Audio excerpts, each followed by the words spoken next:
Hello friends, Suparna life స్టైల్‌కి స్వాగతం. ముందుగా అందరికీ శ్రీరామనవమి శుభాకాంక్షలు. మనం ఈరోజు శ్రీరామనవమి స్పెషల్‌గా రవ్వ, నేతి బొబ్బట్లు తయారు చేసుకోబోతున్నాం. మామూలుగా శనగపప్పుతో చేసుకుంటాం కదా! అవి హెవీగా ఉండటమే కాకుండా గ్యాస్ ప్రాబ్లమ్ గూడా ఉంటుంది కదా! అలా కాకుండా మనం ఇలా రవ్వతో చేసుకుంటే ఆ ప్రాబ్లమ్స్ ఏమీ ఉండవు. మరెందుకు ట్రై చేద్దామా? దీనికోసం ఒక బౌల్ తీసుకొని, ఇది గోధుమ పిండి, మైదా పిండి హెల్త్‌కి మంచిది కాదు కదా! గోధుమలు కడిగి ఆరబోసి పట్టించుకుంటే స్మూత్‌గా మైదా పిండి కన్నా స్మూత్‌గా వస్తుంది. దానిలో ఒక పించి సాల్టు, కొంచెం పసుపు వేసేసి, చపాతీ పిండిలాగా కలుపుకున్న తర్వాత కొద్దిగా నెయ్యి కానీ, నూనె గానీ వేసేసి మళ్ళీ కలుపుకోవాలి. ఇలా కలపటం వల్ల పిండి స్మూత్‌గా వస్తుంది.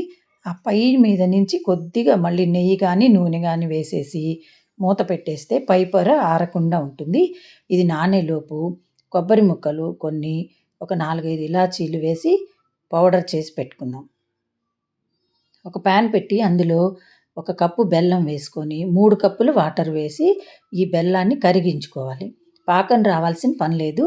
బెల్లం కరిగితే సరిపోతుంది. ఈ బెల్లం కరిగేలోపు పాన్ పెట్టి అందులో ఒక కప్పు రవ్వ తీసుకున్నాం. ఇది కూడా గోధుమ రవ్వే. మనకి గోధుమ రవ్వ కూడా హెల్త్‌కి మంచిది కదా!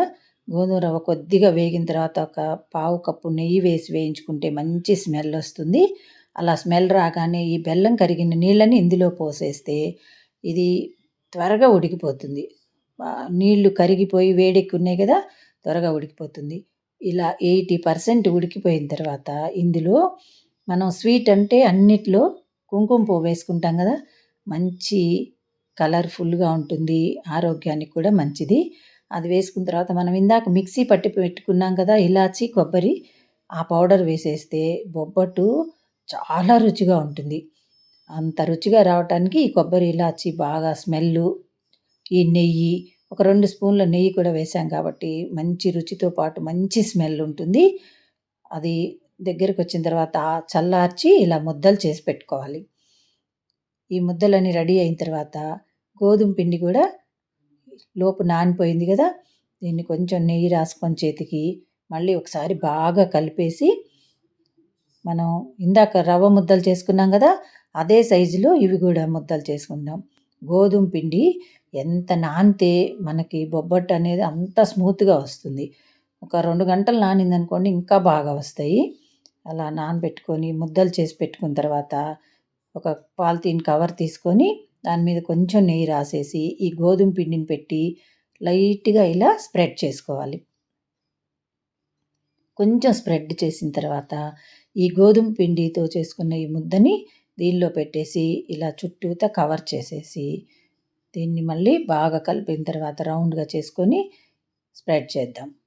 కొంచెం నెయ్యి రాసుకొని స్ప్రెడ్ చేయొచ్చు. ఇలా కన్నా ఒక కవర్ మళ్ళీ పైన గనక వేసేసి స్ప్రెడ్ చేస్తే ఈజీగా అతుక్కోకుండా వస్తుందనమాట. ఈ కవర్లకు కూడా నూనె రాసి, నెయ్యి గానీ రాసి ఉంచుతాం కదా! ఈజీగా స్ప్రెడ్ అవుతుంది.